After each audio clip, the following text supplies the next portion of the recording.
ஹல்லேலூயா, ஹல்லேலூயா. கர்த்தர் நல்லவர். ஆமென், ஆமென். அவர் அற்புதங்களை செய்கிற தேவன், அதிசயங்களை செய்யும் தேவன். இந்த மாலை வேளையில் உங்களுக்கும் அற்புதங்களை அதிசயங்களை செய்வாராக. ஹல்லேலூயா, ஹல்லேலூயா. எடுத்து வாசிப்போம். கொலைசியர் 3ஆம் அதிகாரம் 1ஆம் வசனம் 2ஆம் வசனம். கொலைசியர் 3ஆம் அதிகாரம் 1ஆம் வசனம் 2ஆம் வசனம். நீங்கள் கிறிஸ்துவுடனே கூட எழுந்ததுண்டானால், நீங்கள் கிறிஸ்துவுடனே கூட எழுந்ததுண்டானால், கிறிஸ்து தேவனுடைய வலது பாரிசத்தில், கிறிஸ்து தேவனுடைய வலது பாரிசத்தில் வீற்றிருக்கும் இடத்தில் உள்ள மேலானவைகளையே தேடுங்கள். மேலானவைகளே தேடுங்கள். பூமியில் உள்ளவைகளை அல்ல, பூமியில் உள்ளவைகளே அல்ல, மேலானவைகளையே நாடுங்கள். மேலானவைகளை நான் கரந்தே செலுத்தும் அந்த மாலை வேளையில பூமியில் உள்ளவைகளே அல்ல, மேலானவைகளையே நாடுங்கள். தேவாதி தேவன் உங்கள்கிட்ட விருப்பப்படுகிற சில காரியங்கள், தேவாதி தேவன் உங்களிடத்தில் எதிர்பார்க்கிற சில காரியங்கள், நீங்க பூமியில் உள்ளவைகளே அல்ல, அதற்கு மேலான ராஜ்யத்தை நோக்கி பார்க்க ஆரம்பிங்கள். நீங்க பூமியில் உள்ளவைகளே அல்ல, தேவாதி தேவனை நோக்கி பார்க்க ஆரம்பிங்கள். பிதாவாகிய தேவன் உங்களுக்கு வைத்திருக்கிற ஆசீர்வாதம் மிகவும் பெரியதாக இருக்கு. அவர் சாதாரணமான ஆசீர்வாதத்தையும் சாதாரணமான வல்லமையும் சாதாரணமான கிருபையும் நமக்கு கொடுக்கிற தேவன் அல்ல, அவர் அசாதாரணமான கிருபையை கொடுக்கிற தேவன். ஹல்லேலூயா, ஹல்லேலூயா. யாரும் கிரகிக்க முடியாத அற்புதங்களை செய்கிற தேவனை நாம் ஆராய்த்து கொண்டிருக்கிறோம். யாரும் யோசித்து பார்க்க முடியாமல் அற்புதம் செய்கிற தேவன் ஆராய்த்து கொண்டிருக்கிறோம். நாம் ஆராதிக்கிற தேவன் சர்வ வல்லமையுள்ளவர். ஹல்லேலூயா, ஹல்லேலூயா. அவர் சாதாரணமான தேவன் அல்ல, அவர் மிகவும் வல்லமையுள்ள தேவன். அந்த வல்லமையுள்ள தேவன் இந்த மாலை வேளையில் எதிர்பார்க்கிறது, வல்லமையுள்ள காரியங்களை நோக்கி பாருங்கள், வரங்களை நோக்கி பாருங்கள், அபிஷேகத்தை நோக்கி பாருங்கள். இந்த பூமியிலே காட்டிலும் மேலானவைகள் இந்த உலகத்தில் இருக்கிறது. இந்த பூமியை காட்டிலும் மேலான காரியங்கள் என்னிடத்தில் இருக்கிறது. அவர் வல்லமையுள்ள தேவனாய் இருக்கிறபடினா இந்த பூமியை அவர் ஒரு வார்த்தையினால் உண்டாக்கினாரு. அவர் எல்லா கோள்களையும் ஒரு வார்த்தையினால் உண்டாக்கினாரு. இவ்வளோ பெரிய தேவன் அதை காட்டிலும் வல்லமையான காரியங்களை உங்களுக்காக வைத்திருக்கிறார். ஹல்லேலூயா, ஹல்லேலூயா. நீங்க பூமியை பார்க்கிறது எல்லாம் அழகா இருக்குதுன்னு நினைக்கிறோம். பூமியில பார்க்கிறது எல்லாம் பிரமிக்கத்தக்கதாய் பார்க்கிறோம். ஆறுகளை பார்க்கும்போது பிரமிக்கத்தக்கதாய் இருக்கிறது, கடலை பார்க்கும்போது வித்தியாசமானதா இருக்கிறது, மலைகளை பார்க்கும்போது வித்தியாசமா இருந்து நம்ம என்று பார்த்து கொண்டிருக்கிறோம். ஆனா தேவாதி தேவன் சொல்றாரு, அவைகளை காட்டிலும் மேலானவைகளை நான் உங்களுக்கு கொடுக்க போகிறேன், அவைகளை காட்டிலும் மேலான ஆசீர்வாதத்தை உங்களுக்கு கொடுக்க போகிறேன். உங்கள் கண்களில் பார்க்கிறதை நீங்க ஆச்சரியமாய் பார்த்து கொண்டிருக்கிறீங்க. ஆனா தேவாதி தேவன் சொல்றாரு, இவைகள் எல்லாம் பூமியில் உள்ளவை மாத்திரம்தான், இது வேற எங்கும் இருக்காது. ஆனா நான் கொடுக்கிற ஆசீர்வாதம் என்னை நோக்கி பார்க்கிறவங்களுக்கு இதை காட்டிலும் மேலானவைகளை செய்ய போறேன் என்று கர்த்தர் சொல்கிறார். ஹல்லேலூயா. இந்த மாலை வேளையில ஆவியானவர் பேச, நீங்கள் கிறிஸ்துவுடனே கூட எழுந்ததுண்டானா, நீங்க இயேசு கிறிஸ்துவினால் ரட்சிக்கப்பட்டீர்களானா, நீங்க பரிசுத்த ஆவியினால் நிரப்பப்பட்டீர்களானா, நீங்க பிதாவாகிய தேவனை தேவன் என்று ஏற்றுக்கொண்டீர்களானால் அவர் எதிர்பார்க்கிற காரியம் எப்படிப்பட்டதா இருக்கிறது? கிறிஸ்து தேவனுடைய வலது பார்சியத்தில் வீற்றிருக்கும் இடத்தில் உள்ள மேலானவைகளையே நாடுகள். ஆமென், ஆமென், ஆமென். இப்ப நடந்து போய் கொண்டிருக்கணும், கூட அப்பா நம்ம கூட வந்தாரனா, பிள்ளைங்கள் அப்பா கூட வந்தானே எப்படி நடந்து கொள்வாங்க? தைரியம் உள்ளவர்களாக நடந்து கொள்வார்கள். பசங்க அப்பா கூட வந்தா எப்படி நடந்து கொள்வாங்க? தைரியம் உள்ளவர்களாக. மற்ற நேரம் தனியா போகும்போது பயம் வரும். என்ன நடக்க போகிறதோ என்று சூழ்நிலை உருவாகும் போது பயம் நம்ம நெருக்கி கொண்டு இருக்கணும். ஆனா பக்கத்தில் நமக்கு தெரிஞ்சவங்களை காட்டில் நம்ம அப்பா கூட இருக்கும்போது அந்த பயம் சுத்தமாவே இருக்காதுங்க. ஆமென், ஆமென். அவர் சொல்றாரு, என் பக்கத்துல உட்கார்ற அந்த மேலானவைகளை நாடு. பரலோகத்தில் அநேக வாசஸ்தலங்கள் உண்டு, பரலோகத்தில் அநேக இடங்கள் உண்டு. அந்த இடங்களை காட்டிலும் என் அருகில் உட்காருவதை நீ மேன்மையுள்ளதாக பாரு. என் பக்கத்தில் உட்காருவதை நீ வாஞ்சையாக பார்க்க ஆரம்பி. என் அருகில் நான் உன்னை வைத்துக் கொள்ள வேண்டும் விரும்புகிறேன். என் பக்கத்தில் வலது பார்சல் வைத்துக் கொள்ள வேண்டும் விரும்புகிறேன். உன்னை நான் தடவி கொடுக்க வேண்டும் என்று விரும்புகிறேன். என் பக்கத்திலே உன்னை உட்கார்ந்து நான் ஒவ்வொரு காரியங்களையும் கற்றுக் கொடுக்க வேண்டும் என்று விரும்புகிறேன். அப்போ உங்களுடைய மைண்ட்ல இருக்க வேண்டிய ஒரே ஒரு காரியம், மேலானவைகளை நாடுகிற மைண்ட் உங்களுக்கு இருந்துச்சுன்னா, மேலானவைகளை பார்க்கக்கூடிய இருதயம் உங்களுக்கு இருந்துச்சுன்னா, தேவனோட வலது பார்சல் உட்கார வேண்டுகிற எண்ணம் உங்களுக்குள்ள இருந்துச்சுன்னா, தேவன் உங்களுக்காக பெரிய காரியங்களை செய்கிறவர். ஹல்லேலூயா, ஹல்லேலூயா.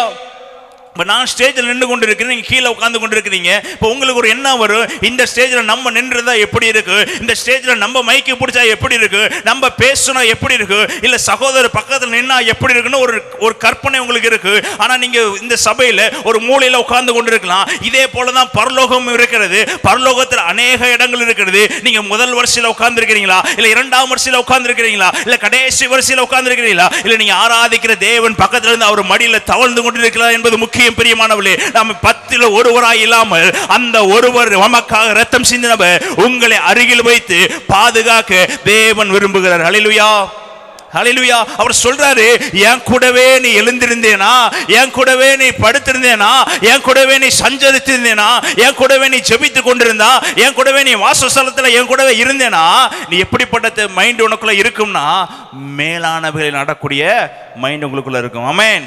பூமியில் உள்ளவர்களை நீங்க நோக்கி என்ன பண்ண மாட்டீங்க, பார்க்க மாட்டீங்க. இங்க உட்காந்து கடைசி வரிசை நீங்க பார்க்க மாட்டீங்க. பின்னாடி திரும்பி கடைசியில் என்ன நடக்குதுன்னு பார்க்க மாட்டீங்க. எத்தனை பேர் பின்னாடி திரும்பி பார்க்குறீங்க? யாரு பின்னாடி திரும்பி என்ன பண்ண மாட்டோம், பார்க்கவே மாட்டோம். எதை பார்ப்போம்னா முன்னாடி தான் பார்ப்போம். யாரு பின்னாடி இருக்க கடனை பார்க்க மாட்டோம், யாரு பின்னாடி இருக்க பிரச்சனையை பார்க்க மாட்டோம், யாரு பின்னாடி துரத்திட்டு வரதை பார்க்க மாட்டோம். நம்முடைய எண்ணம் இந்த பிரச்சனை எப்படி தப்பித்து ஓடுவது என்று தான் பார்த்து கொண்டிருக்கு. நம்முடைய பார்வைகள் இந்த உலகத்தை முன்னோக்கி தான் பார்த்து கொண்டிருக்கிறது. அதே தான் தேவனும் விரும்புகிறாரு. அவர் விரும்புகிற காரியம் மேலானவைகளை நாட வேண்டும், இயேசுவையே நாட வேண்டும், பரிசுத்த ஆவியானவரை நாட வேண்டும், கிருபையே நாட வேண்டும், பரலோகத்தில் வாசஸ்தலத்தையே நாட வேண்டும், தேவனுடைய வலது பரிசில் உட்காருவதையே நாட வேண்டும் என்று தேவன் விரும்புகிறார். ஹல்லேலூயா. இந்த மாலை வேளையில் நம்ம பைபிள் எடுப்பதற்கு நோக்கம் உண்டு, நம்ம ஜெபிக்கிறதுக்கு நோக்கம் உண்டு, நம்ம சபைக்கு வருவது நோக்கம் உண்டு. ஆனால் இதோட நோக்கம் எல்லாம் கடைசியில் எங்க போய் முடிகிறதுனா பரலோகத்தில் போய் முடிகிறது. அந்த பரலோகத்தில் நாம் எந்த ஸ்தலத்தில் உட்கார போகிறோம், அந்த இடத்தில் தேவன் நம்மளை எப்படி வரவேற்க போகிறார், அந்த இடத்தில் நாம் தேவன் பருகில் உட்காருவோமா, இல்லை கோடிக்கணக்கான ஜனங்களுக்கு அந்த பக்கம் உட்கார போறோமா? தேவன் எல்லாத்தையும் ஒரே மாதிரியாக பார்க்கிறாரு. இயேசு கிறிஸ்து எல்லாருக்காக ஒரே ஒரு ரத்தம் தான் செஞ்சினாரு. எல்லாரும் தான் பிள்ளைகளாக தான் பார்த்து கொண்டு இருக்கிறாரு. உங்களை அவர் மேலானவராக பார்க்கிறார். ஆமென், ஆமென். அவர் உங்களை சாதாரணமான ஆளா பார்க்கல. உங்களை ஒரு எலியாவா, உங்களுடைய எலிசாவா, உங்களுடைய மோசேயா, உங்களை ஒரு யோசுவாவா அவர் பார்த்து கொண்டிருக்கிறாரு. ஆனா அதை நாட வேண்டியது யார்ட்ட இருக்குங்க? அவர் உங்களுடைய எதிர்பார்க்கிறத செய்து முடிக்க வேண்டிய வேலை யார்ட்ட இருக்கு? நான் பக்கத்துல சொல்லுங்க, எனக்கு இருக்கு. ஆமென், ஆமென், ஆமென். அவர் உங்களை மேலானவராய் பார்க்கும்போது, அவர் உங்களுக்காய் இந்த காரியங்களை செய்வேன் என்று அவர் தீர்மானித்திருக்கும் போது, அந்த தீர்மானத்துக்கு ஏற்றபடி ஓடுகிற மகனாக நீங்களும் நானும் மாற வேண்டும். ஆமென், ஆமென். அவர் சொல்றாரு, பூமியில் உள்ளவைகளே அல்ல. பவுல் சொல்றாரு, என்ன சொல்றாருன்னா, இந்த உலகத்தில் இருக்கிற பூமியில் உள்ளவைகளை, நான் பூமியில் எல்லாத்தையும் பார்த்துட்டேன்ப்பா, ஆனா அதெல்லாம் என்னாச்சு, வேஸ்ட். பூமியில் உள்ளவைகளை பார்க்காத, யாரை பாரு, பரலோகத்தில் இருக்கிற தேவனை பாரு, மேலானவைகளை நோக்கி பாரு. ஹல்லேலூயா, ஹல்லேலூயா. பிலிப்பியர் 2:11 வாசிங்க. பிதாவாகிய தேவனுக்கு மகிமையாக இயேசு கிறிஸ்து கர்த்தர் என்று, இயேசு கிறிஸ்து கர்த்தர் என்று நாவுகள் யாவும் அறிக்கை பண்ணும்படி, நாவுகள் யாவும் அறிக்கை பண்ணும்படி, எல்லா நாமத்திற்கும் மேலான நாமத்தை, மேலான நாமத்தை அவருக்கு தந்தருளினார். அவருக்கு கடந்த நடி சொல்லுமா, இயேசுவுக்கு எப்படிப்பட்ட நாமத்தை ஆண்டவர் கொடுத்தாரா? மேலான நாமத்தை அவர் கொடுத்திருக்கிறார். ஹல்லேலூயா, ஹல்லேலூயா. நீ இயேசு கிறிஸ்துவை விசுவாசித்து இயேசு கிறிஸ்துவை நம்பினாவே உங்களுக்கும் எந்த ஸ்தானம் அளிக்கப்படும்? பக்கத்தில் சொல்லுங்க, என் அப்பா என்ன ஸ்தானத்தில் உட்கார்ந்து இருக்கிறாரோ, மகனாகிய எனக்கும் அதே ஸ்தானத்தை அவர் கொடுக்க வல்லவராக இருக்காரு. ஆனால் நான் யாரை பார்க்கனா, மேலான என் இயேசு கிறிஸ்துவை பார்க்க வேண்டும், மேலான என் தேவனை நோக்கி பார்க்க வேண்டும், மேலான என் பரிசுத்தரை நோக்கி பார்க்க வேண்டும். பூமியில் உள்ளவைகளை நான் பார்க்க கூடாது, நான் பரிசுத்தம் உள்ள தேவனை நோக்கி பார்க்க வேண்டும். ஹல்லேலூயா, ஹல்லேலூயா.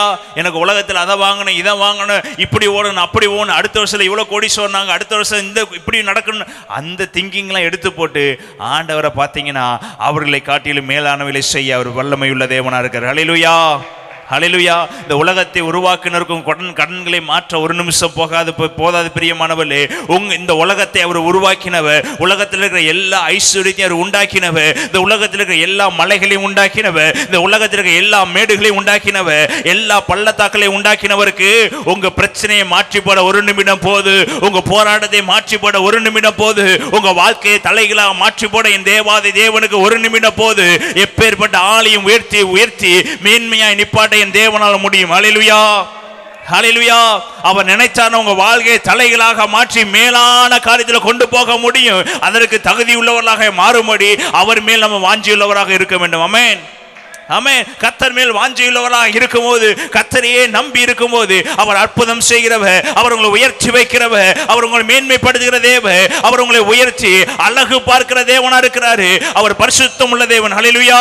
அவரை நோக்கி பார்த்த உங்கள் பிரகாசம் அடைந்தது, அது ஒரு நாள் வெட்கப்பட்டு போனதில்லை. ஆமென், ஆமென். நீ எவ்வளவு இருளான பிள்ளைகளா இருந்தாலும் சரி, என் ஆண்டவரை நோக்கி பார்த்தீங்கன்னா அவர் இருளை வெளிச்சமாய் மாற்றுகிற தேவன். அவருக்கு இருள் பிடிக்காது, அவர் வெளிச்சமாய் தான் மாற்றுவாரு. உங்க வாழ்க்கையில் இருக்கிற பிரச்சனை அவருக்கு பிடிக்காது, அந்த பிரச்சனை அவர் ஆசீர்வாதமாய் மாற்றுவாரு. உங்க வாழ்க்கையில் இருக்கிற வேதனை அவருக்கு பிடிக்காது, அந்த வேதனை அவர் சந்தோஷமாய் மாற்றுகிற தேவன். ஏனென்ற என் தேவன் பார்க்கிற யாவரையும் ஆனந்த களிப்புள்ள பிள்ளைகளாக பார்த்து கொண்டிருக்கிறார். ஹல்லேலூயா, ஹல்லேலூயா.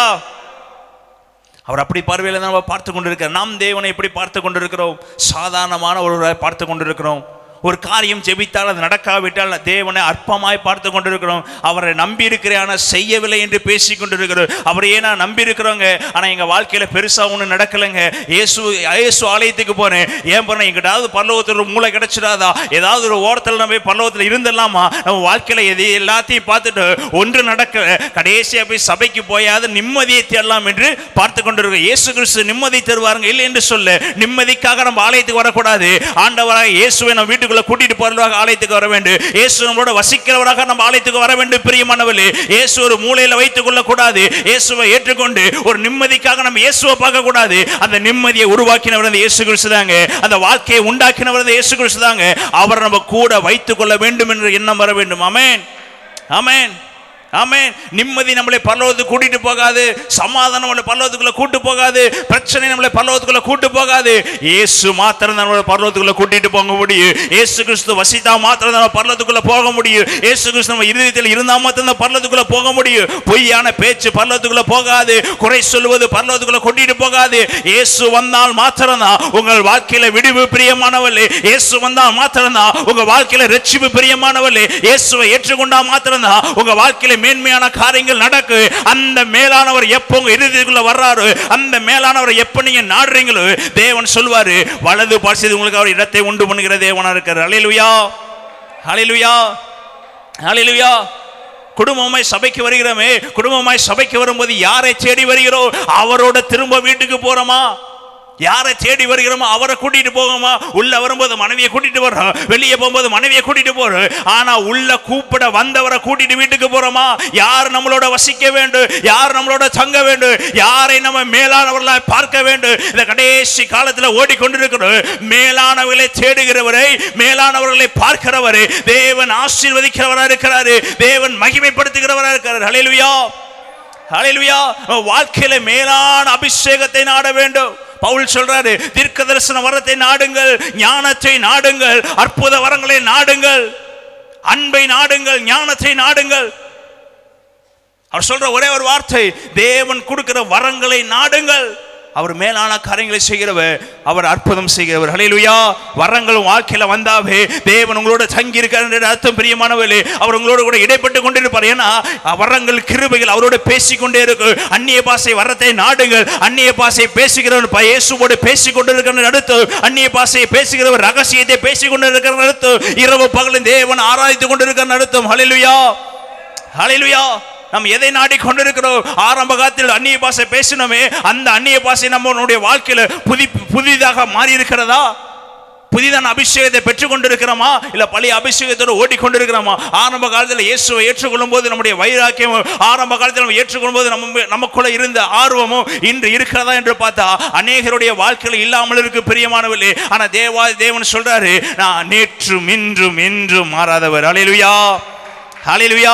ஆரம்பத்தில் தேவன் உங்களை எப்படி அன்பு வைத்தாரோ அதே அன்பை இன்று வைத்துக் கொண்டிருக்கிறாரு. இப்போ உங்க மேல எவ்வளவு அன்பு வைத்திருக்காரு அதை நாளையும் வைத்துக் கொண்டிருக்கிறார். பிரியமானவர்களே, அவர் மாறாதவர், அவர் ஒரு நாள் விலகாதவர், அவர் ஒரு நாள் கைவிடாதவர், அவர் ஒரு நாள் உங்களை விட்டு விலகாத தேவனை நீங்க ஆராய்ந்து கொண்டிருக்கிறீங்க. ஆனா நீங்களும் நானும் அவரை நாடிக்கொண்டிருக்கிறோமா? அவர் நினைக்கிறாரு, ஏங்குறாரு, நான் மாறலப்பா, ஆனா நீங்க மாறிக்கொண்டிருக்கிறீங்களே. தேடுங்கள், தேட வேண்டியவைகளை தேடுங்கள், அவரை பார்க்க வேண்டியவர்களை பாருங்கள். நாட்கள் சமீபமாயிருக்கிறது. அவர் மேலான காரியத்தை தேடுங்கள். அடுத்த வசனம் வாசிங்க. எபேசியர் 1:23 வசனம். எபேசியர் 1:23. எல்லாவற்றையும் எல்லாவற்றாலும் நிரப்புகிறவருடைய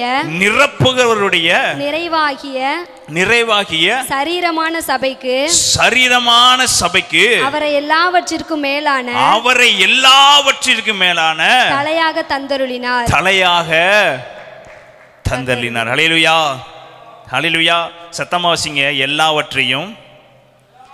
எல்லாவற்றாலும் நிரப்புகிறவருடைய நிறைவாகிய சரீரமான சபைக்கு. சொல்லுங்க, இந்த சரீரமா இருக்கிற சபைக்கு, நீங்க உட்கார்ந்து இருக்கிற சபைக்கு, நீங்க ஓடுகிற சபைக்கு, உங்க இருதயமாகிய சபைக்கு, இருதயமாகிய ஆலயத்துக்கு, உங்க இருதய பேச்சாகிய உங்க ஆலயத்திற்கு, உங்க நடக்கையாக ஆலயத்திற்கு, நீங்க சரீரம் முழுவதும் ஆலயமாய் மாற்றி வைத்திருக்கிற உங்களுடைய உடலுக்கு யார் தலையா இருக்கிறார்னா என் இயேசு கிறிஸ்து தான் தலையா இருக்கிறார். பக்கத்துல சொல்லுங்க, அந்த தலையானவரை நீங்க நோக்கி பார்க்கும்போது உங்க வாழ்க்கை மாற்றங்கள் உண்டாகும். ஆமென், ஆமென். புதிய பாஷைகள் உண்டாகும், தீர்க்க தரிசனங்கள் உண்டாகும், புதிய அபிஷேகங்கள் உண்டாகும், ஒரு மாற்றங்களும் வாழ்க்கையில் நடக்க ஆரம்பிக்குங்க. ஹல்லேலூயா, ஹல்லேலூயா. எல்லாவற்றாலும் நிரப்பருடைய நிறைவாகிய சரீரமான சபைக்கு அவரே எல்லாவற்றிற்கும் மேலாக தலையாக தந்தளினார். அப்ப உங்க வீட்டோட தலை யாருங்க? என் இயேசு கிறிஸ்து. உங்க சரீரத்தோட தலை யாருங்க? என் இயேசு கிறிஸ்து.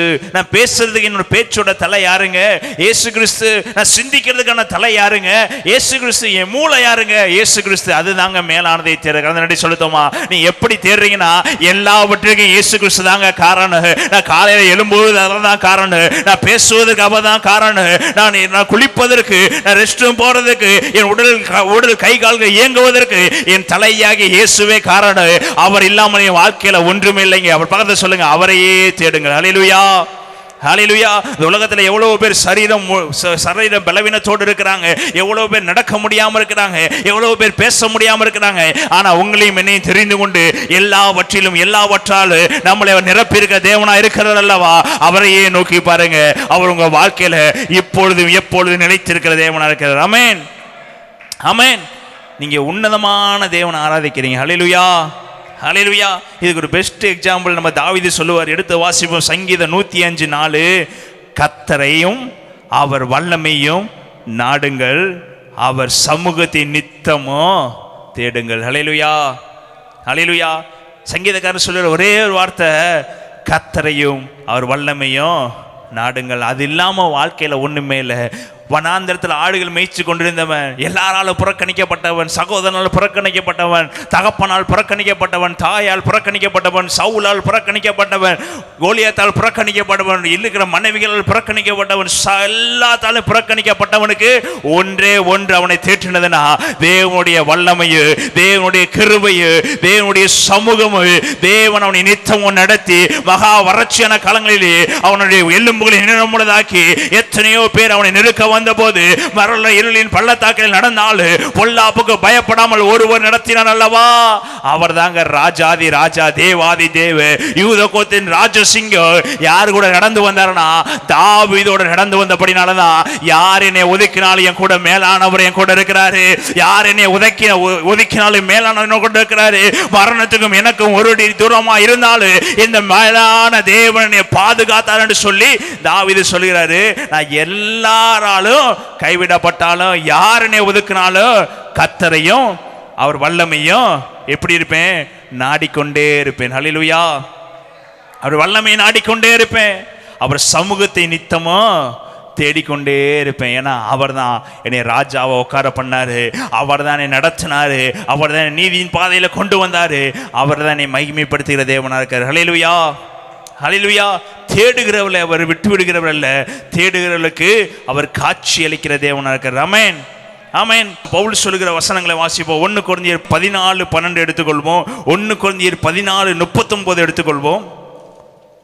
அன்பை நாடுங்கள், ஞான வரங்களை விரும்புங்கள், விசேஷமாய் தீர்க்க தரிசன வரங்களை விரும்புங்கள். பவுல் சொல்றாரு, அன்பை நாடுங்கள், ஞான வரங்களை விரும்புங்கள், விசேஷமாக தீர்க்கதரிசன வரங்களை விரும்புங்கள். இதெல்லாம் யாருங்க கொடுக்குறா? யார் கொடுக்குறா? அப்போ யார் நம்மக்கிட்ட இருந்தால் இதெல்லாம் கிடைக்கும்? இயேசு கிறிஸ்து மேலான தேவன் நம்ம கூட இருந்துச்சுன்னா அவர் சொல்லுவார், அன்பை நாட வைப்பார், ஞான வரங்களை விரும்ப வைப்பார். விசேஷமாய் தீர்க்க தரிசன வரத்தை, இந்த உலகம் முழுவதும் தீர்க்க தரிசனம் சொல்கிற வரங்களை உங்களுக்கும் எனக்கு அவர் கொடுப்பார். ஹல்லேலூயா, ஹல்லேலூயா. அநேக ஜனங்களை வெளிச்சத்துக்கு கொண்டு வருகிற வரங்களை அவர் நமக்கு கொடுப்பார். இதுதாங்க மேலான வரம். ஹல்லேலூயா. அதே மாதிரி 39ஆம் வசனம் வாசிங்க, 12ஆம் வசனம் வாசிங்க. 1 கொரிந்தியர் 14:12. நீங்களும் ஆவிக்குரிய வரங்களை நாடுகிறவர்கள் ஆனபடியால், ஆவிக்குரிய வரங்களை நாடுகிறவர்களானபடியினால் சபைக்கு பக்தி விருத்தி உண்டாகத்தக்கதாக அவைகளில் தேரும்படி நாடுங்கள். ஹல்லேலூயா. அப்போ நீங்க மேலானவர்களை நாடி சபைக்குள்ள வந்தீங்கன்னா, நீங்க இயேசுவை நாடி சபைக்குள்ள வந்தீங்கன்னா என்ன சபையில உண்டாகுமா? பக்தி விருத்தி உண்டாகும். ஆமென், ஆமென். பக்தி விருத்தி உண்டாகத்தக்கதாக அவைகளில் தேரும்படி நாடுங்கள். வைராக்கியம் அதிகமாக உண்டாகும்படி நாடுங்கள். தேவ மேல் விசுவாசம் அதிகமாய் உண்டாகும்படி நாடுங்கள். பக்தி விருத்தி உண்டாகும்படி நாடுங்கள். 39ஆம் வசனம் வாசிங்க. இப்படி இருக்க சகோதரரே தீர்க்க தரிசனம் சொல்ல நாடுங்கள். அந்நிய பாஷைகளை பேசுகிறதற்கும் தடை பண்ணாதிருங்கள். ஹல்லேலூயா. பவுல் சொல்றாரு, நீங்க மேலானவையில் நாடணும். நாடணும்னா என்னெல்லாம் நாடணும்னா, வரங்களை நாடணும், தீர்க்கதரிசன வரங்களை நாடணும், இயேசுவை நாடணும், தேவன் மேல் வலது பாசித்து வீற்றிருக்கிறதை நாட வேண்டும், அடுத்து தீர்க்கதரிசனம் வர சொல்வதை நாட வேண்டும், கடைசியாக அந்நிய பாஷை பேசுவதை நாட வேண்டும். அந்நிய பாஷை பேசுவதை நீங்க விரும்ப வேண்டும், அவரோடு கூட சஞ்சரிக்க வேண்டும் என்பதை விரும்ப வேண்டும். இவைகள் எல்லாம் நீங்க விரும்பினீங்கன்னா சபைக்குள்ள என்ன உண்டாகும்னா பக்தி விருத்தி உண்டாகும். ஹல்லேலூயா, ஹல்லேலூயா. கடைசி கால எழுப்புதல் உண்டாக ஆரம்பிக்கும். பெந்தெகோஸ்தே நாள் நடந்தது போல தேவன் அக்கினியா இறங்கி வர ஆரம்பிப்பாரு. அப்போஸ்தலர் நாட்கள் நடந்த போது தேவனுடைய வல்லமை இறங்க ஆரம்பிக்கும். எப்ப சபைக்குள்ள பக்தி விருத்தி உண்டாகுதோ, எப்ப சபைக்குள்ள மேலானவையில் நாட ஆரம்பிக்கிறோமோ, எப்ப சபைக்குள்ள இயேசு இயேசு இயேசு இயேசு என்று வார்த்தைக்கு வார்த்தை இயேசுவை மகிமைப்படுத்துறீங்களோ, அப்போ உங்களோட வாழ்க்கையிலையும் சபையிலையும் ஒரு பெரிய எழுப்புதல் உண்டாகும். ஹல்லேலூயா, ஹல்லேலூயா. இன்னொரு வசனத்தை வாசிப்போம். எபிரேயர் 12ஆம் அதிகாரம் 14ஆம் வசனம். கடைசியாக யாவரோடும் சமாதானமா இருக்கவும் பரிசுத்தம் உள்ளவர்களா இருக்கவும் நாடுங்கள். பரிசுத்தம் இல்லாமல் ஒருவனும் கர்த்தரை தரிசிப்பது இல்லை. அதே பவுல் சொல்றாரு, யாவரோடும் சமாதானமா இருக்கவும் பரிசுத்தம் உள்ளவரா இருக்கவும். பக்கத்தில் சொல்லுங்க, நம்ம சமாதானத்தை நாடணும். அதுக்கு முன்பதாக ஃபர்ஸ்ட் நம்முடைய வாழ்க்கையில் என்ன இருக்கணும்? பரிசுத்தத்தை. நான் எத்தனை பேர் 24 மணி நேரம் பரிசுத்தமாக இருக்க நாடிக்கொண்டு இருக்கிறோம்? 24 மணி நேரம் தேவனுடைய வசனத்தை பேசிக்கொண்டு நாடிக்கொண்டு இருக்கிறோம். 24 மணி நேரம் அந்நிய பாஷை பேச நாடிக்கொண்டு இருக்கிறோம். 24 மணி நேரம் இயேசு இயேசு என்று யோசிக்கிறத எப்படி நாடிக்கொண்டு இருக்கிறோம்? உலகத்துக்குள்ள போயிட்டோம்னா பைபிள் எடுக்கிறது இல்லை. உலகத்துக்குள்ள போயிட்டோம்னா ஜெபம் போயிடுது. உலகத்துக்குள்ள போயிட்டோம்னா உலக பேச்சு வந்துடுது. உலகத்துக்குள்ள போயிட்டோம்னா என்னென்ன வார்த்தைகள் பேசக்கூடாது அநேக வார்த்தைகளுடைய வாயில வருகிறது. நம்ம எதை நாடி இருந்தோம்னா இந்த மாதிரி வார்த்தைகள் வராதுன்னா, பரிசுத்தத்தை நாட ஆரம்பிக்கும் போது நம்முடைய வாழ்க்கையில பாவம் வராது. பரிசுத்தத்தை நாடி இருக்கும் போது உங்க வாழ்க்கையில இச்சை வராது. பரிசுத்தத்தை நாடி இருக்கும் போது உங்க வாழ்க்கையில தடுமாற்றம் வராது. பரிசுத்தத்தை நாடி இருக்கும் போது உங்க வாழ்க்கையில உங்க வாயில புறம் பேச மாட்டீங்க. பரிசுத்தத்தை நாடி இருக்கும் போது உங்க வாழ்க்கையில இடர்கள் வராது. பிரியமானவர்களே, அவர் உங்களுக்கு பிதாவாகிய தேவன் உங்களை பரிசுத்தத்தை நாடும்படி விரும்புகிறாரு. அவர் மேலான காரியங்களை நாட வேண்டும் என்று விரும்புகிறாரு. அவர் வித்தியாசமான காரியங்களும் வாழ்க்கையில செய்ய வேண்டும் என்று விரும்புகிறார். ஹல்லேலூயா. பரிசுத்தம் இல்லாமல் ஒருவரும் பரலோகத்தில் பிரவேசிக்க முடியாது. நீங்க மேலானவைகளை நாடாமல் பரலோகத்தில் பிரவேசிக்க முடியாது. நீங்க இயேசுவை தரிசிக்காமல் பரலோகத்தில் பிரவேசிக்க முடியாது. நீங்க இயேசுவை வாஞ்சிக்காமல், இயேசுவை விசுவாசிக்காமல், இயேசு மேல் வைராக்கியம் உள்ளவர்களாய் இராமல் நீங்க பரலோகத்தில் ஒரு மூலையில உட்கார்ந்து ஒரு யூசும் இல்லை. பிரியமானவர்களே, என் தேவாதி தேவன் நான் வரும்போது அவருடைய சமூகத்தில் பக்கத்தில் அருகில நீங்கள் அமர அவர் விரும்பி கொண்டிருக்கிறாரு. அந்த விருப்பத்தை நீங்களும் விரும்ப வேண்டும் என்று இயேசு கிறிஸ்து உங்களை நோக்கி பார்த்து கொண்டிருக்கிறாரு. இயேசு கிறிஸ்து உங்களை பெயர் சொல்லி அழைத்திருக்கிறாரு. அவர் உங்க உள்ள கையில வரைஞ்சிருக்கிறாரு. அவர் உங்களை பெயர் சொல்லி அழைத்து உங்களை தெரிந்து கொண்டிருக்கிறாரு. எதற்காக தெரிந்து கொண்டிருந்தார்னா, அவரை என்னை நோக்கி பார்க்க வேண்டும், என் பிள்ளைகள் மேலானவைகளை பார்க்க வேண்டும், என் பிள்ளைகளை அற்புத அதிசயங்களை செய்ய வேண்டும், என் பிள்ளைகள் தீர்க்கதரிசன வரங்களை நாட வேண்டும், தீர்க்கதரிசன வரங்கள் படி அநேக ஜனங்களை உயிர்ப்பிக்க வேண்டும், அநேக ஜனங்களை எழுப்ப வேண்டும், சுவிசேஷம் சொல்ல வேண்டும், நான் வரங்களை கொடுக்க வேண்டும், வல்லமைகளை கொடுக்க வேண்டும், அன்பை கொடுக்க வேண்டும், ஞானத்தை கொடுக்க வேண்டும், அந்நிய பாஷையை கொடுத்து அநேக பிள்ளைகளை எழுப்ப வேண்டும் என்று தேவன் உங்களை நாடி கொண்டிருக்கிறார். ஹல்லேலூயா, ஹல்லேலூயா. இந்த தேவன் மேலான காரியங்களை உங்க வாழ்க்கையில செய்ய அவர் தேடி கொண்டிருக்கிறாரு. வைராக்கியம் உள்ள பிள்ளைகளை அவர் தேடி கொண்டிருக்கிறாரு. இயேசுவை மேலாக பார்க்கக்கூடிய பிள்ளைகளை அவர் தேடி கொண்டிருக்கிறாரு. யார் அந்த பிள்ளைகள் சொல்லுங்க. நான் இருக்கேன் ஏசப்பா, மேலானவிலை நேரம் நான் இருக்கேன். ஹல்லேலூயா. சாதாரணமானவையில் அல்லங்க, ஒன்றுமே இல்லாத இடத்துல உங்களை உருவாக்கினவர். ஹல்லேலூயா. நீங்க உட்கார்ந்துருக்கீங்க, நீங்க உங்களை ஆரம்ப நிலைமை யோசித்து பாருங்க.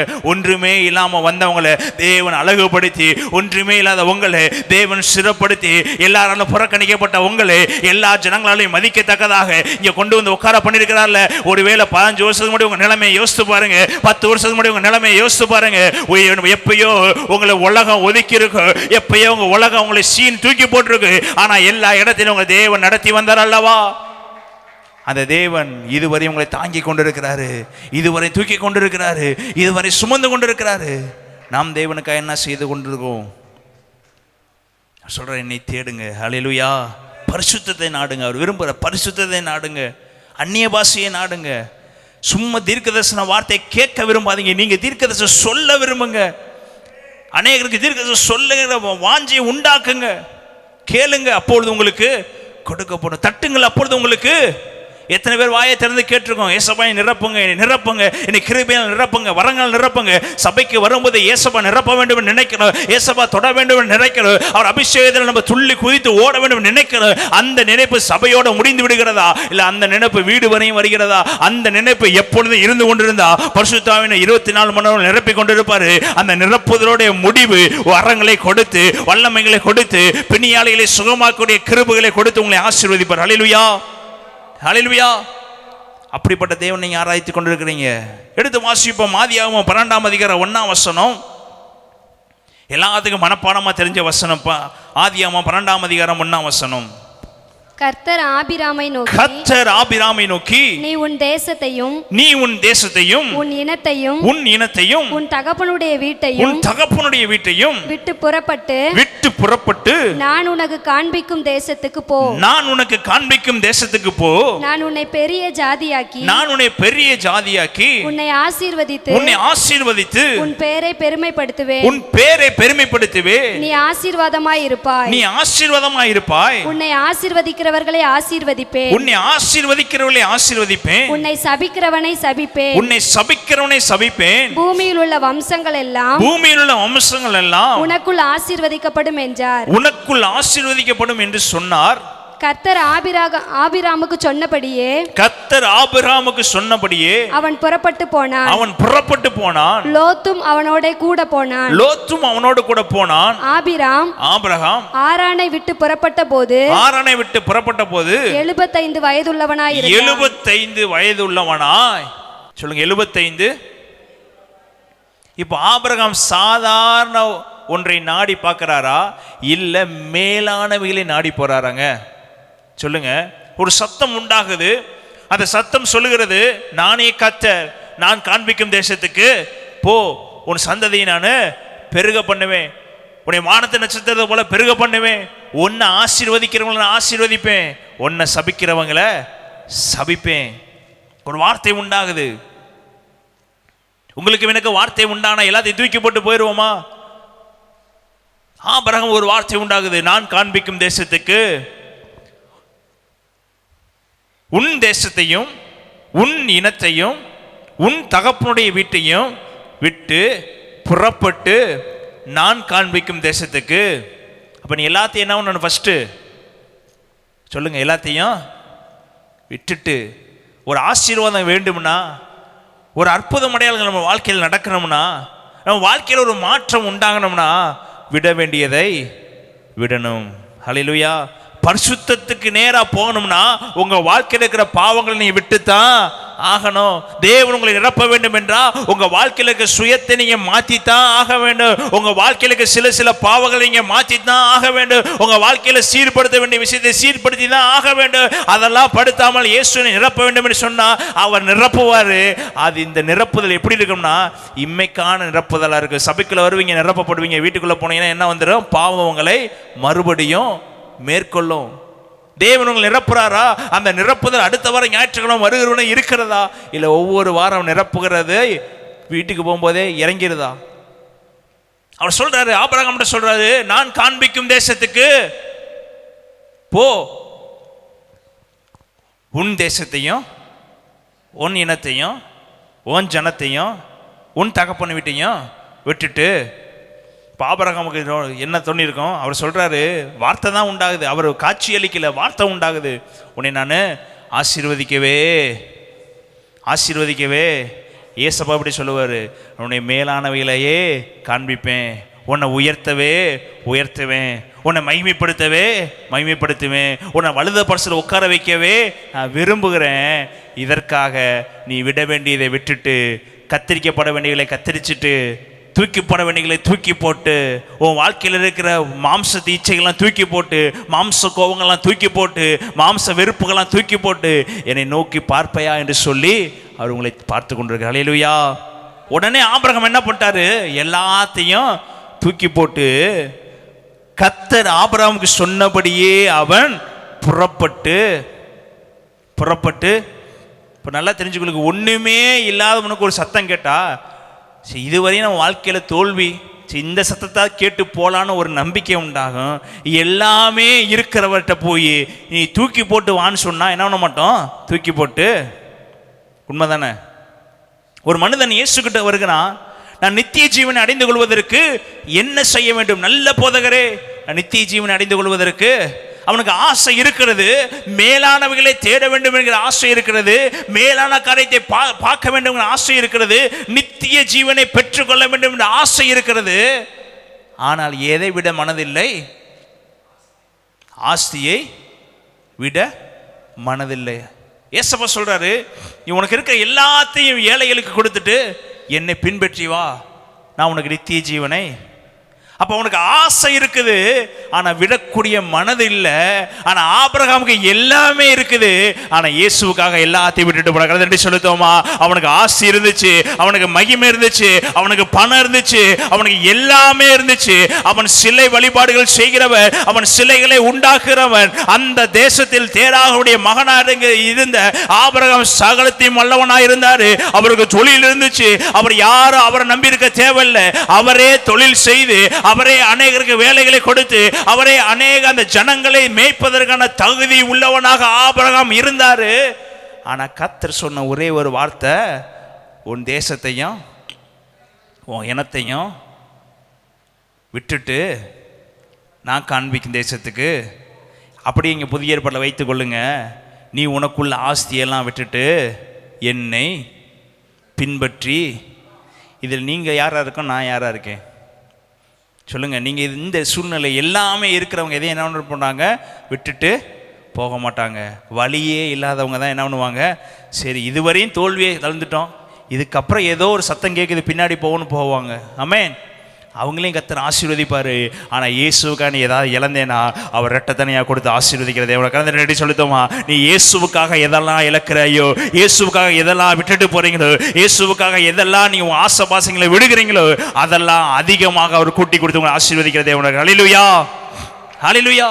ஆபிரகாம் சொல்றாரு, உனக்கு இருக்க தேசத்தை விட்டுட்டு போ சொல்லிட்டு, இதுவரையும் உன்னை ஆசீர்வதிக்கிறவன் நான் ஆசீர்வதிச்சனால ஏன்னு தெரியல, இதுவரையும் உன்னை சபிச்சுக்கிட்டு தான் இருந்திருப்பேன், அந்த சாவு உனக்கு வந்திருக்கேன். ஆனால் ஏன் பேச்சை கேட்டு வந்தேன்னா, உன்னை சபிக்கிறவங்களை நான் சபிப்பேன், உன்னை ஆசீர்வதிக்கிறவங்களை ஆசீர்வதிப்பேன். நான் ஏன் வார்த்தையை கேட்டு நீ வருகிறபடினால, ஏன் வார்த்தையின்படி நீ செயல்படுகிறனால உனக்குள்ளது எல்லாம் ஆசீர்வதிக்கப்படும் சொல்லுத்தோமா? அப்ப ஆபிரகாம் எதை நாடினார்னா, பிதா மேல் வைத்திருக்கிற விசுவாசத்தை நாடினாரு, பிதா சொன்ன வார்த்தையை நாடினாரு. பிதாவாகிய தேவன் சொன்ன சத்தத்தை அவர் நாடினார். பிரியமானவர்களே, அந்த சத்தத்தை தேடினபடினாலே, அந்த மேலான காரியத்தை ஆபிரகாம் பார்த்தபடினாலே, ஆபிரகாம் வானத்து நட்சத்திரத்தை போல கடற்கரை மணலத்தினை கர்த்தர் ஆபிரகாம் ஆசீர்வதித்தார். சொல்லுமா, நம்ம விசுவாசின் தகப்பன்னு சொல்றதுக்கு ஒரே ஒரு காரணம் என்ன தெரியுங்களா? தன்னுடைய உலகத்தில் இருக்க சகல ஆஸ்திகளை விட்டுவிட்டு, தனக்கு உண்டான எல்லாவற்றையும் விட்டுவிட்டு சத்தத்தை கேட்டு ஓடின ஒரு மகனுக்கு கர்த்தர் இவ்வளவு கொடுப்பாருன்னா, உங்களுக்காக ரத்தம் சிந்தினவர் உங்களுக்கு எவ்வளவு கொடுத்து ஆசீர்வதிப்பார். சொல்லுமா, உங்களை எதையும் விட்டுட்டு வர சொல்லல, உங்க அம்மா அப்பா விட்டுட்டு வர சொல்ல, உங்க கணவனை விட்டுட்டு வர சொல்ல, உங்க பிள்ளைகளை விட்டு வர சொல்லல. உங்க இருதயத்தில் ஏதாவது ஒரு சின்னதா என் மேல ஒரு நம்பிக்கை வை, என்னையவே பற்றிடு, எனக்கு ஒரு நாளைக்கு இத்தனை மணி நேரம் கொடு, உண்மையில் நான் மகிமை உள்ளவராக மாற்றும்படி, உன்னை வல்லமை உள்ள பிள்ளைகளாக மாற்றும்படி, இந்த கடைசி நாள்ல தீர்க்கதரிசனம் சொல்லுகிறவராக மாற்றும்படி, ஞானம் உள்ளவர்களாக மாற்றும்படி, அந்நிய பாஷை பேசுவர்களாக மாற்றும்படி அவர் என்ன கேட்டுக்கொண்டிருக்கிறாரு? மேலானவைகளை நாடுங்கள் என்று கேட்டுக்கொண்டிருக்கிறார். ஹல்லேலூயா. பூமியில் உள்ளவைகள் அல்ல. ஆபிரகாம் நினைச்சிருந்தா பூமியில் உள்ளவைகளை நம்பி என்ன பண்ணிருக்கலாம்? பிதாவாகிய தேவனை வெற்றுக்கலாம். ஆனா ஆபிரகாம் என்ன பண்ணார்னா, சத்தத்தை நாடினார். சொல்லுதோமா, சத்தத்தை நாடி, ஒரே ஒரு வார்த்தையை நாடி, பிதாவாகிய தேவனுடைய வார்த்தைக்கு கீழ்ப்படிந்து, அவர் மாத்திரம் அனாந்தத்துக்குள்ள போல தன்னுடைய ஜனங்கள் எல்லாத்தையும் கூட்டிட்டு போனாரு. ஆனா பின்னாடி போனவங்க எல்லாத்தையும் கர்த்தர் கோடா கோடியா, பக்கத்தை சொல்லுங்க, எப்படி பெருக பண்ணாரா? கோடா கோடியா, கோடா கோடியா, கோடா கோடியா. ஒரு மனிதனுடைய கீழ்ப்படிதல், ஒரு மனிதனுடைய தேடுதல், ஒரு மனிதனுடைய நாடுதல் அந்த தேசத்தையே ஆசீர்வதித்தது. நீங்க மேலான காரியங்களை நோக்கி பார்த்தீங்கன்னா, உங்க குடும்பமும் சந்ததியும் சந்ததியின் சந்ததியை கர்த்தர் ஆசீர்வதிக்கவே ஆசீர்வதிப்பார். ஹல்லேலூயா, ஹல்லேலூயா, ஹல்லேலூயா. ஆனா இந்த புதிய ஏற்பாட்டில் இருந்த மகன் நித்திய ஜீவனை பெற்றுக்கொள்ளும் என்ற ஆசை இருந்தது. ஆனா எதை விட மனதில்லாமல் இருந்தது? ஆஸ்தியை விட. பரலோகத்துக்கு போவதற்கு எதுங்க முக்கியம்? சொல்லுங்க, எது முக்கியம்? பரிசுத்தம் தான். ஆஸ்தி நம்மளை பரலோகத்துக்கு கூட்டிட்டு போகாது. நீங்க சம்பாதித்து வச்சது உங்களை பரலோகத்துக்கு கூட்டிட்டு போகாது. நீங்க சேர்த்து வைக்கிறது பரலோகத்துக்கு கூட்டிட்டு போகாது. ஒரு நாளில் 24 மணி நேரத்தில் நீங்கள் 23 மணி நேரம் உழைச்சிட்டு 1 மணி நேரம் தூங்கினா கூட அது உங்களை பரலோகத்துக்குள்ள கூட்டிட்டு போகாது. நீங்கள் 1 மணி நேரம் ஜெபிக்கிறது, நீங்கள் தேவன் மேல் விசுவாசம் வைக்கிறது மாத்திரம் தான் உங்கள் பரலோகத்துக்குள்ள கூட்டிட்டு போகு. இந்த உலக ஆசபாசங்களை பரலோகத்துக்குள்ள கூட்டிட்டு போகாது. அவ பரலோகத்துக்கு கூட்டிட்டு போற ஒரே ஒருவர் இயேசு கிறிஸ்து மாத்திரம்தான். அவரை தேட ஆரம்பிச்சீங்கன்னா, அவரை பார்க்க ஆரம்பிச்சீங்கன்னா உங்க வாழ்க்கையில வெளிச்சம் உண்டாகும். இருள் வெளிச்சமாய் மாறும். கடந்த நின்று சொல்லுத்தோமா, அந்த வெளிச்சத்தின் தேவனை நீங்க ஆராய்த்து கொண்டிருக்கிறீங்க. ஹல்லேலூயா. யாத்திரையாகமம் 33ஆம் அதிகாரம் 11ஆம் வசனம் வாசித்து பார்த்தீங்கன்னா, கர்த்தர் மோசையோடு முகமுகமாய் பேசினார். கர்த்தர் மோசையோடு முகமுகமாய் பேசினதுக்கு அப்புறம் மோசே ஆசரிப்பு கூடாரத்தை விட்டு வெளியே போனாரு. ஆனா அங்க உள்ள உட்கார்ந்து இருக்கிற மகன் ஆசரிப்பு கூடாரத்தை விட்டு பிரியாதிருந்தான். கதை சொல்லுத்தோமா, இப்போ மோசையோட கர்த்தர் பேசுறாரு. ஆனா அந்த பிரசன்னத்தை விட்டு பேசுனதுக்கு அப்புறம் மோசே ஆசரிப்பு கூடாரத்தை விட்டு வெளியே வர்றாரு. ஆனா பேசாமல் இருந்த யோசுவா என்ன பண்ண? யோசுவாட்ட வந்து கர்த்தர் பேசல. யோசுவாட்ட வந்து இந்த காரியத்தை செய்யின்னு கர்த்தர் சொல்லல. ஆனா யோசுவாக்கு ஒரு எண்ணம், எப்படிப்பட்ட எண்ணம் இருந்துச்சுன்னா, மோசையோடு கர்த்தர் முகமுகமாய் பேசுறாரு, என் கூட பேசியே ஆக வேண்டும். இந்த ஆசரிப்பு கூட விட நான் பிரியவே மாட்டேன். இந்த ஆசரிப்பு கூட எவ்வளவு வேணாலும் உட்காருவேன். கர்த்தர் ஒரு நாள் என் கூட பேசுவாரு. கர்த்தர் ஒரு நாள் என்னை தலைவனாக மாற்றுவாரு. கர்த்தர் ஒரு நாள் என்னை மகிமைப்படுத்துவாரு. கர்த்தர் ஒரு நாள் என்னை கிருபையா நடத்துவார் என்று சொல்லி மோசையோடு பேசிக் கொண்டிருந்த மோசையே பார்க்கல, பேசிக் கொண்டிருந்த கர்த்தரை பார்த்து கொண்டிருக்கிறான். இவர் அடுத்து என்கிட்ட பேசணும்னா நான் எதை விட்டு பிரியாமல் இருக்கணும்? ஆசரிப்பு கூடாரத்தை விட்டு. ஆசரிப்பு கூடாரத்தை விட்டு. அந்த வசனத்தை வாசிங்க. ஒருவன் தன் சிநேகிதனோட பேசுவது போல கர்த்தர் மோசையோட முகமுகமாய் பேசினார். பின்பு அவன் பாளையத்துக்கு திரும்பினான். நூனின் குமாரனாகிய யோசுவா என்னும் அவனுடைய படிவிடைக்காரனாகிய வாலிபன் ஆசரிப்பு கூடாரத்தை விட்டு பிரியாதிருந்தான். ஆசரிப்பு கூடாரத்தை விட்டு மோசையோடு கர்த்தர் பேசினோடனே மோசை எங்க போயிட்டாருங்க? பாளையத்துக்கு போயிட்டாரு. ஆனா யோசுவா பாளையத்துக்கு போல. பாளையத்தை காட்டிலும் மேலானவர். நன்றி செலுத்தோமா? யுத்தத்தை காட்டிலும் மேலானவர். யுத்தத்தை நடத்துகிறவரே உள்ளதா இருக்கிறாரு. யுத்தத்துல விளங்க பண்ணுகிறவரே உள்ளதா இருக்கிறாரு. நீங்க சும்மா இருங்க, கர்த்தர் உங்களுக்காக. ஹல்லேலூயா, ஹல்லேலூயா.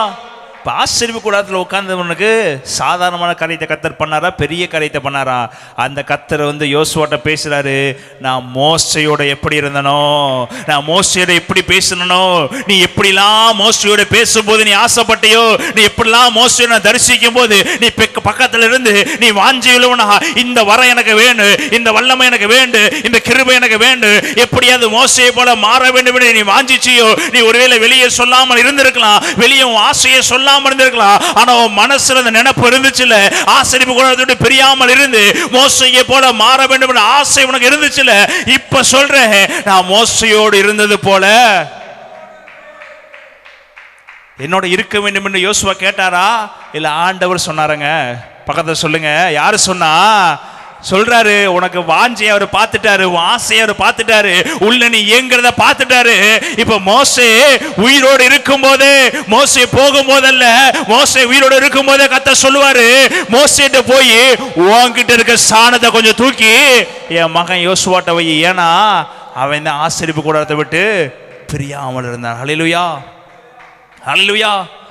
அப்போ கர்த்தர் சொல்ற, நான் மோசையோடு இருந்தது போல உன் கூட சொல்லுங்க, ஒருவனு பக்கத்தை சொல்லுங்க, ஒருவனு உனக்கு முன்பதாக இழுத்து நிற்பாரு. கதை நடி சொல்லுத்தோமா? வாஞ்ச வந்துச்சுன்னா, மேலான நம்பிக்கை வந்துச்சுன்னா, பக்கத்தை சொல்லுங்க, ஒருவனு இழுத்து நிற்க முடியாது. கர்த்தரே உங்களுக்காக யுத்தம் செய்வார். ஆமென். சொல்லுங்க, நீ பயப்படாமலும் கலங்காமலும் திகையாமலும் இரு, உன் கூட நான் இருக்கேன், நான் உன்னை விட்டு சொல்லுங்க, உன்னை விட்டு விலகுவதில்லை, உன்னை கைவிடுவதில்லை. ஹல்லேலூயா, ஹல்லேலூயா. அவரை விட்டு விலகாதவர். ஆமென், ஆமென். இது எங்க வந்துச்சுங்க? ஆசரிப்பு கூடாரத்தை விட்டு பிரியாமல் இருந்தவனுக்கு, அவனுடைய வாஞ்சைக்கும், வெளியவே சொல்ல முடியாமல் இருந்த வைராக்கியத்திற்கும், வெளியவே சொல்ல முடியாமல் இருந்த வாஞ்சைக்கும் கர்த்தர் பலன் கொடுத்தாரு. உன்னை விட்டு நான் விலகவே மாட்டேன் மகனே, உன்னை கைவிடவே மாட்டேன், நீ உனக்கு முன்னாடி ஒரு மனுஷன் கூட நிற்க முடியாது, உன்னை நடத்துவேன். கலந்து சொல்லுத்தோமா? ஹல்லேலூயா, ஹல்லேலூயா. இன்னொரு வசனத்தை வாசிப்போம். 1 ராஜாக்கள் 19ஆம் அதிகாரம் 18ஆம் வசனம். நான் சாராம்சத்தை மாத்திரம் தான் பேசி கொண்டிருக்கிறேன். 1 ராஜாக்கள் 19ஆம் அதிகாரம். ஆனாலும் பாகாலுக்கு முடங்காது இருக்கிற முழங்கால்களையும், பாகாலுக்கு முடங்காது இருக்கிற முழங்காலையும், அவனை முத்தம் செய்யாது இருக்கிற வாய்களையும் உடைய, அவனுக்கு முத்தம் செய்யாது இருக்கிற வாய்களையும் உடைய 7000 பேரை 7000 பேரை இஸ்ரவேலிலே மீதியாக வைத்திருக்கிறேன் என்றார். 7000 பேரை இஸ்ரவேலிலே மீதியாக வைத்திருக்க. அப்ப பாகாலுக்கு முடங்காமல் இருக்கிற 7000 விசுவாசிகள் இருக்கிறாங்க, பாகாலுக்கு முடங்காமல் இருக்கிற 7000 தீர்க்கதரிசிகள் இருக்கிறாங்க, பாகாலுக்கு முத்தம் செய்யாமல் இருக்கிற 7000 பிதாவை நம்பி இருக்கிற ஜனங்கள் இருக்கிறாங்க. ஆனாலும் மேலானவர்களை நாடுவனுக்கு இரட்டத்தனையான வல்லமையை கொடுத்து ஆசீர்வதிக்கிறார். ஹல்லேலூயா. சொல்றாரு, அப்படியே அவன் அவ்விடம் விட்டு புறப்பட்டு போய் 12 ஏர் பூட்டி உழுத சாப்பாத்தின் குமாரனை எலிசாவை கண்டான். அவன் 12ஆம் ஏரை ஓட்டி கொண்டிருந்தான். எலியா அவன் இருக்கும் இடம் மட்டும் போய் அவன் மேல் தன் சால்வையை போட்டான். அப்பொழுது அவன் மாடுகளை விட்டு எலியாவின் பிறகே ஓடி, நான் என் தகப்பனை என் தாயை முத்தம் செய்ய உத்தரவு கொடும், அதன் பின்பு உம்மை பின்தொடர்வேன் என்றான். அதற்கு அவன், போய் திரும்பி வா, நான் உனக்கு செய்ததை நினைத்துக்கொள் என்றான். அவர் சொன்னார், என் பின்னாடி வான்னு சொல்லல, என்னை பின்பற்று என்று சொல்லல, என் கூட வரணும் என்று சொல்லல. அவர் சொல்றாரு, ஒரே ஒரு சால்வை தூக்கி போட்டு, நான் உனக்கு செய்ததை நினைத்தரலும். சொன்ன உடனே எலிசாவுக்கு ஒரு வாஞ்ச.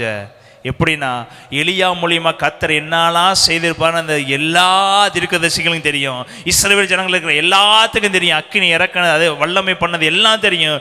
இப்பேற்பட்ட ஒரு வல்லமையுள்ள எலியா சால்வையை போட்டார்னா சாதாரணமாக இருக்கிறவங்க போட மாட்டாருங்க. யாரெல்லாம் பிதாவாகிய தேவனுக்காக தன் குடும்பத்தையும் தன்னுடைய சூழ்நிலையும் தன்னுடைய சொந்தத்தையும் விட்டுட்டு தனியாய் வல்லமையுள்ளவனாக வருவான் என்று தேவன் தெரிந்திருந்தபடியினால தான் பாகாலுக்கு முடங்கால 7000 பேரை வச்சிருந்தாலும் அவங்கெல்லாம் தன்னுடைய தனக்குள்ளதை விட்டுட்டு வர்றதுக்கு மனது இருந்திருக்குமா இல்லையான்னு தெரியல. ஆனா எலிசாவை தெரிந்து கொண்டார். ஏன்னா அவன் எல்லாத்தையும் விட்டுட்டு எனக்காக பின்பற்றி வருகிறான். ஹல்லேலூயா. கடந்த நன்றி சொல்லுத்தோமா. அவர் தெரிந்து கொள்ளும் போதே எப்படி தெரிந்து கொள்கிறாரு? இவனை தெரிஞ்சு கொண்டா இவன் என்னையவே நாடி வருவான். கடந்த நன்றி சொல்லுத்தோமா. இவனை தொட்டா இவன் எல்லாத்தையும் தூக்கி போட்டு என்னையவே. இவ எலிசாவும் ஆபிரகாம் ஒன்னாயிட்டாங்களா? ஆபிரகாம் வார்த்தை கேட்ட உடனே தன் இனத்தையும் சந்ததியும் விட்டுட்டு வார்த்தை பின்னாடி எலிசாவின் மேல சால்வை போட்டவனே தனக்கு உண்டான யாவையும். எலிசாவும் சாதாரணமான ஆள் இல்லை. 12 ஏறு மாடு பூட்டி உழுகிற அளவுக்கு வசதியானவன். அந்த தேசத்தில் அவன் ரொம்ப அதிக பணம் உள்ளவன், அதிக வசதி உள்ளவன். ஆனா அபிஷேகம் ஒன்று உள்ள வரும்போது எல்லாவற்றையும் தூக்கி போட்டு தேவனுக்காய் ஓடுகிறவன். அந்த கதை சொல்லித்தோமா. வைராக்கியம் என்று வரும்போது என் தேவன் மேல இருக்கிற வைராக்கியம் எனக்கு முக்கியம். தேவன் மேல இருக்கிற விசுவாசம் தான் எனக்கு முக்கியம். தேவன் கொடுக்கிற வல்லமை தான் எனக்கு முக்கியம். எலியாவை காட்டிலும் எனக்கு இரட்டத்தனியான வல்லமை வேண்டும் என்று வல்லமை மேல் வாஞ்சி உள்ளவனாயிருந்தான். ஹல்லேலூயா. எலிசா எது மேல் வாஞ்சி உள்ளவன் தான்? எலியாவின் மேல் அல்லங்க, எலியாவுக்குள் இருந்த வல்லமையின் மேல் வாஞ்சி உள்ளவனாயிருந்தான். இதைத்தான் கர்த்தர் இந்த கடைசி காலத்துல சொல்றாரு. நீங்கள் தீர்க்க தரிசனத்தின் மேலும் அந்நிய பாஷையின் மேலும் வரங்களின் மேலும் சபைக்கு தலையா இருக்கிற இயேசுவின் மேலும் வாஞ்சையுள்ளவர்களாய் மாறும்படி தேவன் விரும்புகிறார். ஹல்லேலூயா. ஹல்லேலூயா. உட்கார்ந்திருக்க எத்தனை பேர் நீ விட்டுட்டு தேவனை நோக்கி பின்பற்றி வா என்று சொன்ன எத்தனை பேர் எல்லாவற்றையும் தூக்கி போட்டு வர ரெடியா இருக்கிறீங்க? கேட்ட உடனே யோசிக்க தான் செய்வோம். ஆனா தேவன் தெரிந்து கொள்கிற பாத்திரத்தை பாருங்க. யாரெல்லாம் தெரிந்து கொள்றாரோ அவர்கள் எல்லாவற்றையும் தூக்கி போட்டு 7000 விசுவாசிகள் இருந்தாங்க. ஆனா தெரிந்து கொள்ளப்பட்டவன் எத்தனை பேருங்க? ஒரே ஒரு மனிதன். ஏன்னா தேவனுக்கு தெரியும் எனக்காக என் மேல வாஞ்சி உள்ளவனா இருக்கிறவன் மேல அவர் பிரியமுள்ள தேவனா இருக்கிறார். ஹல்லேலூயா. நீங்க வாஞ்சி உள்ளவனா இருந்து பாருங்க, நீ மேலானதை தேட ஆரம்பிங்க. எலிசாக்கு எலியா மேல இருக்கிற வல்லமை வாஞ்ச. அவர் சொல்றாரு, அங்க போறேன் நான் கூட வரேன், இங்க போறேன் நான் கூட வரேன், உண்மை விட்டு நான் விலகவே மாட்டேன். ஏன்னா என் வாஞ்ச பூர்த்தி ஆகிற வரைக்கும் நான் உண்மை விட்டு. இப்போ எலிசாவுக்கு தெரிஞ்ச ஆசிரியர் கூட என்னங்க? எலியா தான். ஹல்லேலூயா. ஹல்லேலூயா. எலியா கிட்ட என்ன இருக்குது? ஆண்டவர் இருக்கிறாரு. எலியா கூட யார் இருக்கா? பரிசுத்த ஆவியானவர் இருக்கிறாரு. எலியா கூட யார் இருக்கா? வரங்கள் இருக்குது. எலியா கூட யார் இருக்கா? உலகத்தை உண்டாக்கின தேவன் எலியா கூட இருக்கிறாரு. அதை நான் இரட்டத்தனையா பெற்றுக்கொள்ள வரைக்கும் நான் உம்மை விட்டவே மாட்டேன் என்று சொல்லி பின்னாடியே பின்பற்றி அலைஞ்சாரு. தன் தகப்பனை தூக்கி போட்டாரு, தன் தாயை தூக்கி போட்டாரு, தன் ஜனத்தை தூக்கி போட்டாரு, உலக ஆசைகளை தூக்கி போட்டாரு, உலக பாசங்களை தூக்கி போட்டாரு, உலகத்தில் உண்டான யாவையும் தூக்கி போட்டு என் ஆண்டவர் தான் முக்கியம். ஹல்லேலூயா. ஹல்லேலூயா. அது அவருக்கு மாத்திரம் அந்த யூஸ் ஆச்சா? இல்லைங்க. எவ்வளவோ ஜனங்களுக்கு சுகமாக்கும்படியாக, எவ்வளவோ ஜனங்களை விடுதலையாக்கும்படியாக, மரித்தவன் உயிரோடு எழுப்பும்படியாக தேவன் கொடுக்கிறது உங்களுக்கு உங்களை மாத்திரம் உயர்த்துக்கு இல்லைங்க. உங்க மூலியமா, உங்க தாய் தகப்பன் உங்க மூலியமா, உங்க குடும்பங்கள் உங்க மூலியமா, இந்த தேசங்கள் உங்க மூலியமா, இந்த சந்ததிகள் உங்க மூலியமா, இந்த உலகம் முழுவதும் ஆச்சரியப்படும்படியாக அற்புதம் அதிசயங்களை செய்கிற வரங்களை அவர் கொடுக்க அவர் தேடிக்கொண்டிருக்கிறார். ஹல்லேலூயா. ஹல்லேலூயா. அவர் மேலானங்களை தேடுறதுக்கு காரணம் அநேக ஜனங்களை விடுதலையாக்க வேண்டும். அப்படிப்பட்ட ஒரு மகனை அவர் தேடிக்கொண்டிருக்கிறாரு. ஆமென். ஆமென். இன்னொரு வசனத்தை வாசிப்போம். அப்போஸ்தலர் 3ஆம் அதிகாரம் 6ஆம் வசனம். அப்போஸ்தலர் 3ஆம் அதிகாரம் 6ஆம் வசனம். இங்கே ஒருவர் இருக்கிறாரு, மேலான ஒன்றை தருகிறவராய் இருக்கிறார். ஹல்லேலூயா. ஜெப வேளையாகிய 9ஆம் மணி நேரத்திலே, ஜெப வேளையாகிய 9ஆம் மணி நேரத்திலேயே பேதுருவும் யோவானும் தேவாலயத்துக்கு போனார்கள். அப்பொழுது தன் தாயின் வயிற்றிலிருந்து சப்பானியாய் பிறந்த ஒரு மனுஷனை சுமந்து கொண்டு வந்தார்கள். தேவாலயத்திலே பிரவேசிக்கிறவர்களிடத்தில் பிச்சை கேட்கும்படி நாடோறும் அவனை அலங்கார வாசல் எண்ணப்பட்ட தேவாலய வாசல் அண்டையிலே வைப்பார்கள். தேவாலயத்திலே பிரவேசிக்கிற பேதுருவையும் யோவானையும் அவன் கண்டு பிச்சை கேட்டான். பேதுருவும் யோவானும் அவனை உற்று பார்த்து எங்களை நோக்கிப்பார் என்றார்கள். எங்களை நோக்கிப்பார் என்றார்கள். அவன் அவர்களிடத்தில் ஏதாகிலும் கிடைக்கும் என்று எண்ணி அவர்களை நோக்கி பார்த்தான். அப்பொழுது பேதுரு வெள்ளியும் பொன்னும் என்னிடத்தில் இல்லை, என்னிடத்தில் உள்ளதை உனக்கு தருகிறேன். நசரேயனாகிய இயேசுவின் நாமத்தினாலே நீ எழுந்து நட என்று சொல்லி வலது கையினால் அவனை பிடித்து தூக்கிவிட்டான். உடனே அவனுடைய கால்களும்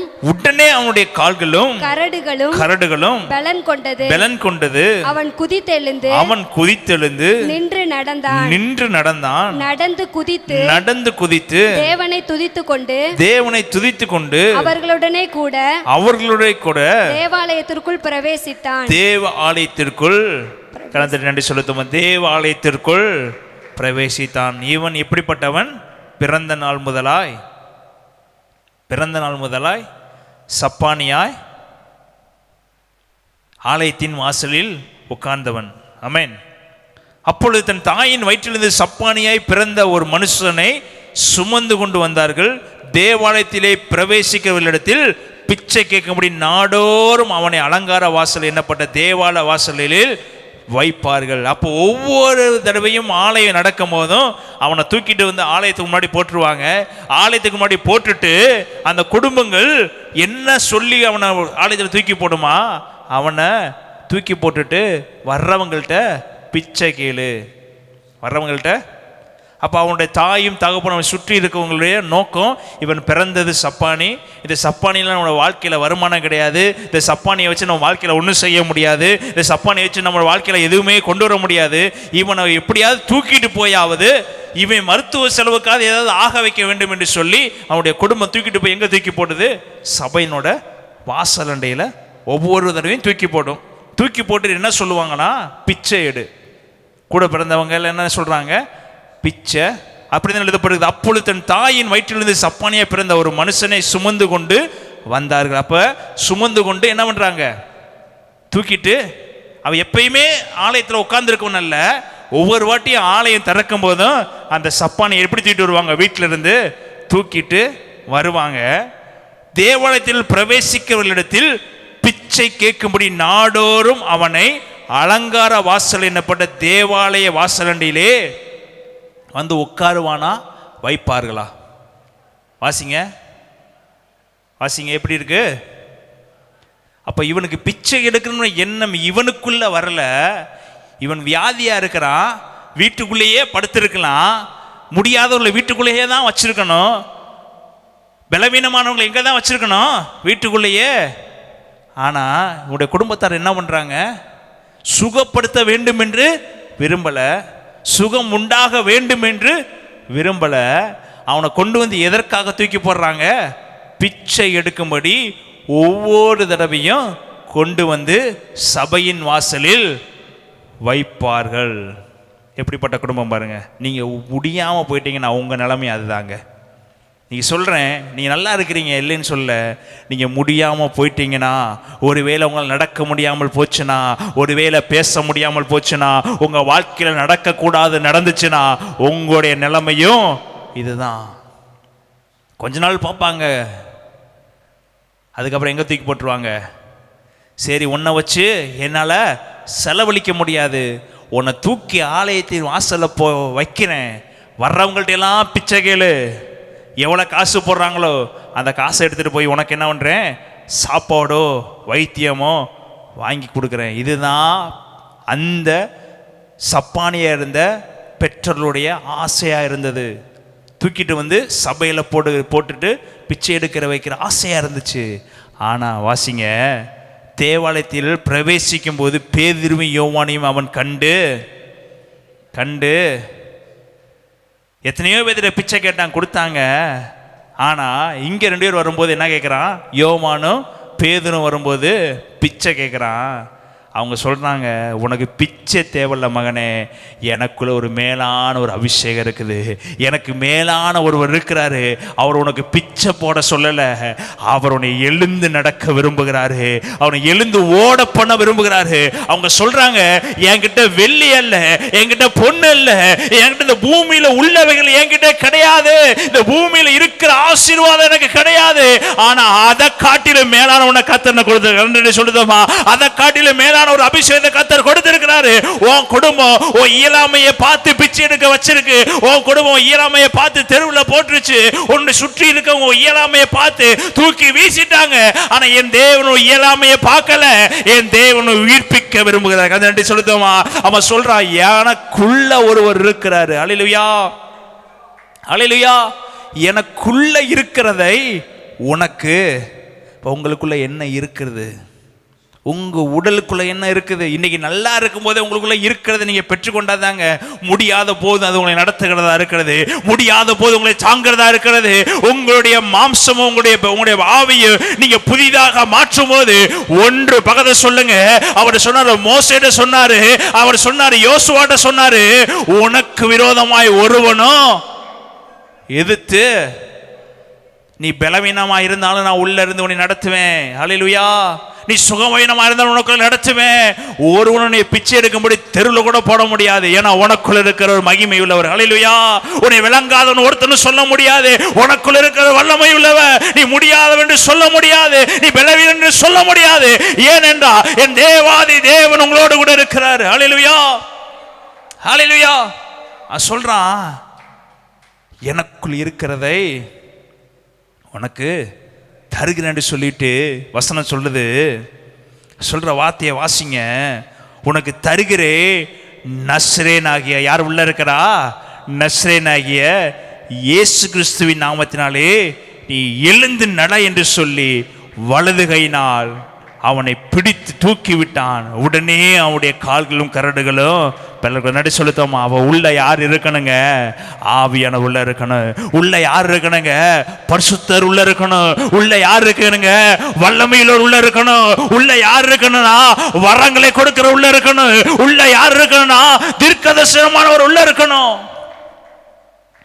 இப்ப இந்த மகன் சுகமாக வேண்டும் என்று விரும்பியிருந்தா தன்னுடைய பெற்றோர்கள் அவனை பிச்சை எடுக்கும்படி உள்ள வெளியே உட்கார வச்சிருக்க மாட்டாங்க.